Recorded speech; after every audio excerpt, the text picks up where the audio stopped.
Hello and welcome everyone to Tech Channel. In this channel, we provide technical assistance for various applications.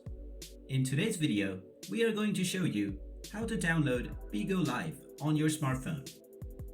In order to download the Bigo Live application, first of all, go ahead and open up your Play Store. If you're on iOS, you can open up the App Store instead. Now just go ahead and search for Bigo Live in the search box. Once you find the application, tap on Install and then wait for the application to be installed into your smartphone. Once the download and installation has been completed, tap on the Open button to open the application.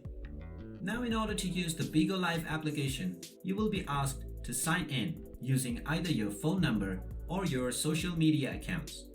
You will also be asked to allow location access into your smartphone. Tap on the Allow button. You can go ahead and sign into your account or sign up, or you can tap on the Close button and you will be able to discover the application and various functions without even logging into your account. You will be able to access all of the features by logging in or signing up for an account.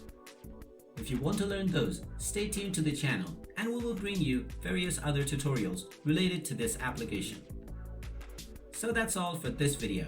If you like this video and would prefer to see more similar contents from this channel, then go ahead and subscribe to our channel. Also, don't forget to hit the notification bell so that you will be reminded when we post a new video. Thank you for watching.